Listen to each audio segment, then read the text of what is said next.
Well, it's 8 o'clock in the evening on London on Wednesday, the 6th of October, 2021. This is the Golden Nugget Nation. My name is Gary, and I welcome you to this evening's conversation.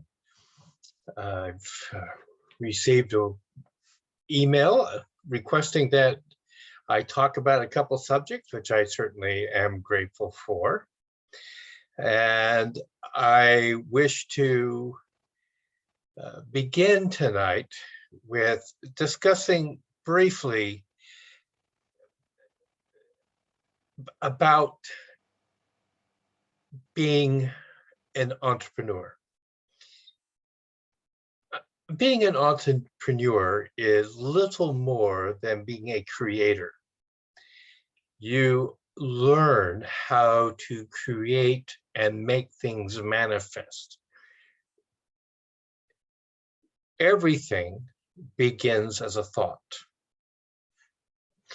If you look around you and look at the materials that are present, whether it's a light, the desktop, a computer, a microphone, your mobile phone or your cell phone, depending on what part of the world you're living in.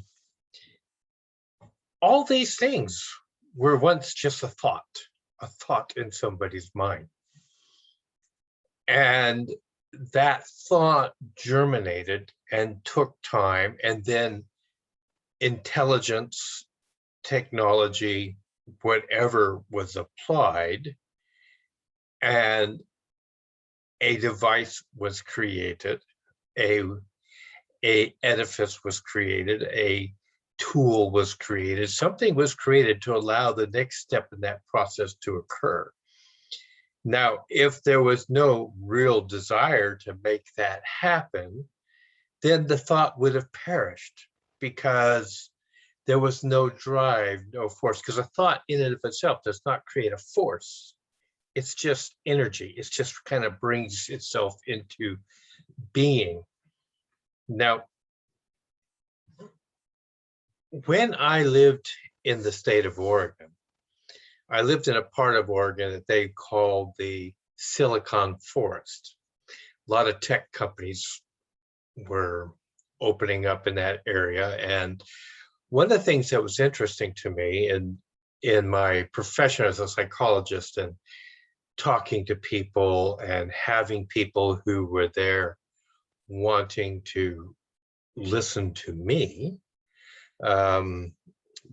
for advice, was the fact that sometimes people would come in and they would say to me that their company had a policy that if you were like shampooing your hair this morning, or if you were brushing your teeth, or you were driving into work, and along the way you had an idea, you are to bring that idea specifically to an office where you would describe the idea, you would talk about what you might have saw in your mind, or how you saw that this idea would work, or how it would work with other systems that they already had in the company, whatever. And you would oftentimes be excused from your normal job, and they would keep you in there for as many hours as they needed to pick your brain totally about this idea. And I said, well, that's really kind of an interesting concept that they would do that with you, but why? Why would they have you spend maybe half a day to a full day in this office being picked apart, interviewed, being asked about what you thought of, while you're taking a shower? And two of the people that I asked, they said, well, if I had the idea, then surely somebody else on this planet was getting the idea at the same time. Now, I just recognized the idea had some impact, but the other person may or may not. And they said, but you got to understand, when an idea comes in and you can get to the patent office first, sometimes you are first by just minutes with your idea to be patented. somebody else will come up with the exact same idea from somewhere else on the planet, and they will get there minutes later. And you were first, and so you get the patent. They don't. So when you have an idea, it's really important that you nurture it, that you view it as part of the creative process. Now, I did write a book called The Ancients Knew How to Manifest Everything. It's on Amazon. It's not a big read, folks, but it is a time-consuming read. I didn't put a lot of fluff in it. I just gave you straight, this is how you do it. So if you want to, this is how you do it book, my book's the one to go for, because I will take you step by step through the process of being an entrepreneur and developing the mental work to get there. But here's the thing, you might have an idea, you may even get to the point where you've identified your wants, and you may have identified whys, and you may have started going down that path. And then something happens in life. You fall off the horse, you're not really driven there, maybe you grow tired, perhaps another event came in your life, somebody needed an operation, or family member got ill, or maybe the day job vanished and you had to move across country, and that was important so you can get to the next job so that you can keep the money flowing in so you can get back to your idea. So let me tell you what the deal is here. When you get an idea, it doesn't mean it's a winner. It just means you got to develop it. You got to work with it. You got to figure out how it might work or might not work. Because most of these people who told me that they spent this time in the office would come back and say, well, nothing ever happened with what I talked about. But since I talked to them at work, I can't develop it, because if I did, it's like they can prove that it was an intellectual development from something that was an intellectual property that they own, because I was working for them at the time. So if you get an idea, it's your idea, it's an original idea, or it's just a twist on somebody else's. This is what a lot of businesses are. I mean, what's the difference between Burger King, Whataburger, Wendy's Burger, Wimpy's Burger, Arctic Circle's Burger? You know, basically, they're pretty close. It's just everybody came up with a different twist, a different way of producing it, putting it out, marketing it. So it doesn't have to be actually an original idea, but it can be an original twist. It can be something along the lines that really makes it yours, and something that gives you that sparkle, that gives you that drive, that you want this to come out to the world. So you get your want, you know what you want, you know whatever it is, and you can close your eyes and you can see it. You can open, if it's a house, you close your eyes, you open up the front door, you can see, you know, from the entry, how the living room sits, how you will walk through to get to the kitchen, where each bathroom is going to be, where the kids are going to sleep, where you're going to sleep, how big that room is. You can actually see where the bed will be, where the desk will be, how the windows will be in the house, where the back door is to the garden in the back, to the backyard. Do you have a downstairs? Do you have an upstairs? Is there a basement? Is there an attic? Where is the entry to the attic? Where do you have the room for your electricals and your plumbing? I mean, you will have determined all of this already down to perfection when you have your what I want figured out. You remember a few weeks ago, we had a nice interview with Andrea Ranigan, where Andrea just shared with us about getting her car, how she already had identified the make, model, colors, interior colors, what things she wanted in the car, the type of wheels and tires and rims. She had all of that down to perfection. She knew exactly what she wanted. She also knew precisely how much she was willing to pay for it. And then she just sent it out to tons of dealers, and most of them were saying, I got something else, or sorry, I know what your price is, but we're going to sell you that car for this price. Until she got the one guy in Bountiful, Utah, who said, I have exactly what you want, except for it's an upgrade. It's a nicer model of that same car. And we will give it to you for the price that you're asking for. So, she got it what she wanted to have. And that's the way the law works.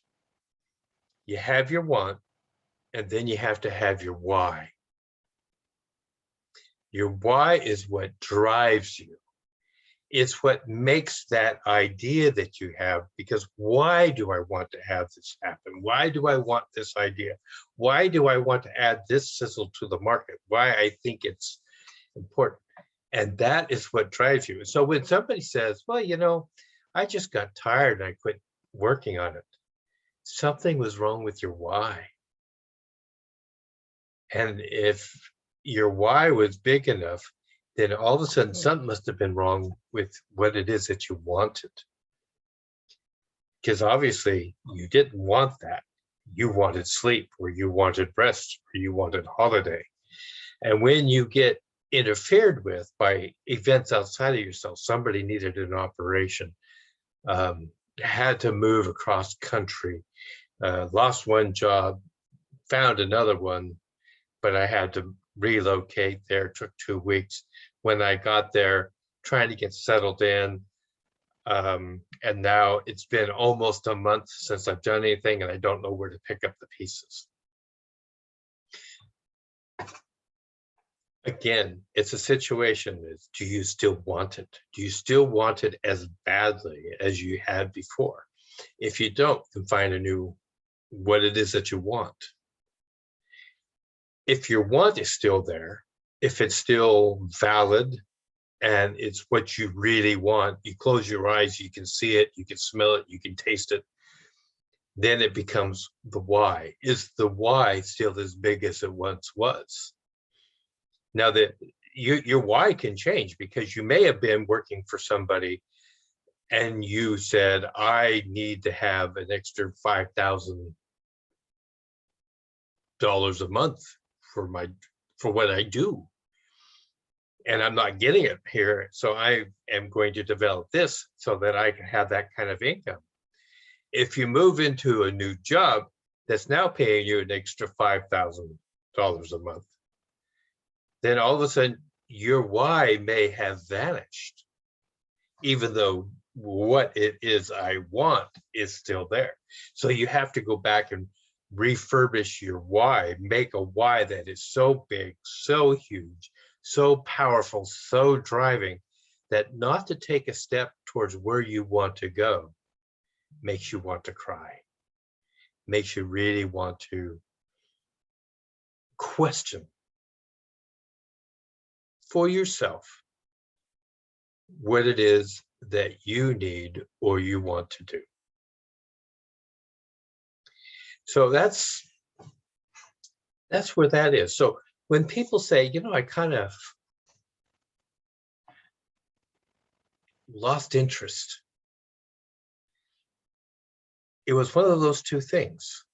It was either I don't know what I want anymore, or what it is that I wanted, I'm not so sure about, or it's the why just doesn't drive me anymore. Then you need to find a new or bigger why. I was once speaking with a multi-millionaire. Man was pretty close to a billionaire at that point in his life. And I remember him telling me about he wanted to buy a specific car. Now, let me be really honest with you. It wasn't some exotic vehicle. It was basically a car that almost anybody could go out and finance and buy. But this guy wanted a specific brand, make, and model, and he had the money. He had several accounts for his monies, and in every one of them, he could have written a check out in full for that car. He knew that he had that, and his wife always went with him when he said, "I'm going to build a dream today." And what that meant was he was going to go look at things that he wanted.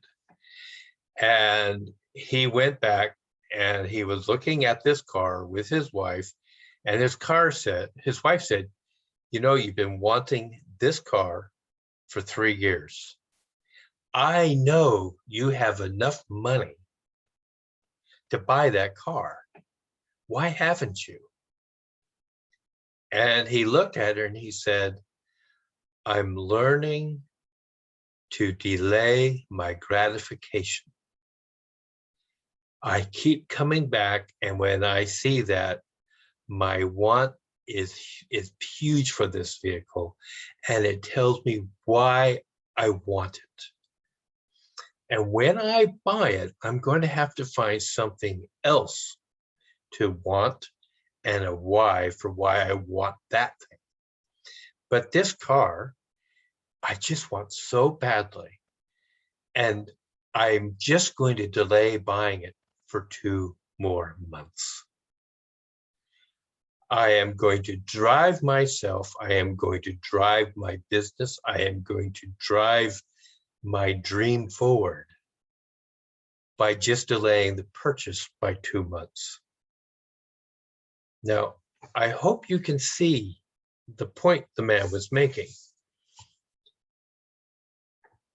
When you have your why and it's driving you, the date that the accomplishment comes, the date that you get what it is that you wanted, that the why was driving you towards, is almost like graduation from school. You don't have to go to class tomorrow. You aren't required to do any more homework for any of your classes. You don't have to write another paper. You're not going to take another exam for anything that you last studied this year. You're done. You have completed the course of study. Now, that doesn't mean that you stop studying and you stop learning and you do it, because that's a life. That's a life process. You are always going to be learning. You're always going to be studying. You're always going to be a student. And that is a principle that makes an entrepreneur what an entrepreneur is, because they are always learning. They are always driven. They're always moving forward. But when you get what it is that you want, you no longer have the why to get that thing. And so this is what this guy was talking about. He says, "I'm just delaying the gratification because I don't know what I want next. But I know I want that, and it drives me." Well, I'll tell you, here's what he wanted next. And this will shock you, because when I'm talking about a car, we're only talking about a car that's about 50,000 pounds, 50,000 US dollars at the time. And he could have bought 10, 15 of them on the same day in cash if he wanted to. But what he went to before that car was actually purchased was he had to take a trip across the United States, and he went to an airlines and got mistreated by the airlines, in his opinion. He flew across country in very uncomfortable seating. He had purchased first class ticket and was downgraded by the airlines to business class because they got rid of all first class seating on that flight. And so he now had a business class flight. He didn't like that at all. He ended up coming back and waiting in an airport uncomfortable lounge overnight because the airplane that was supposed to take him home late at night had engine problems and they didn't take the plane up. Now, he was grateful that they had told him about the engine problems and that they weren't going to fly, because the last thing he wanted to do was go up in the airplane that had engine problems. He was glad to be on the ground and safe.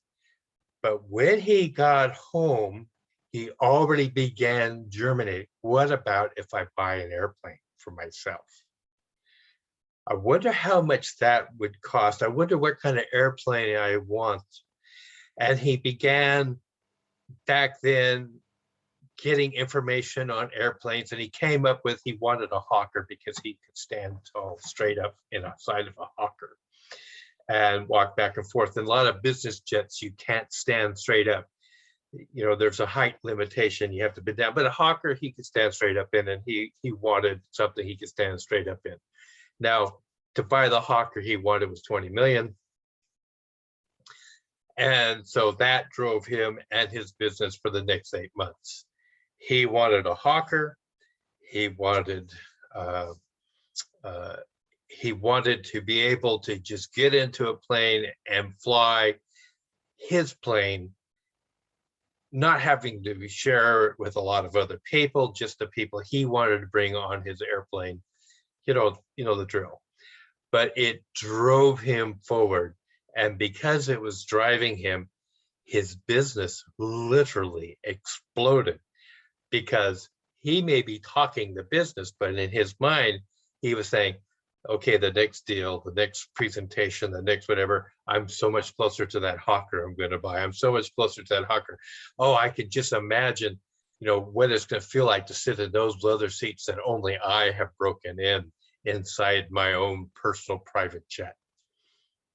And when it came time, when he had the money to go out and buy his Hawker, when his financial advisors, everybody else said, oh yeah, you've got plenty, you can make that thing work, this is really what you want to buy, he delayed it for an additional 6 months, just so that he could drive himself and his business bigger and better, and delay that gratification before he actually went out and made the purchase of the Hawker. And when he bought the Hawker, I asked him, what's it like?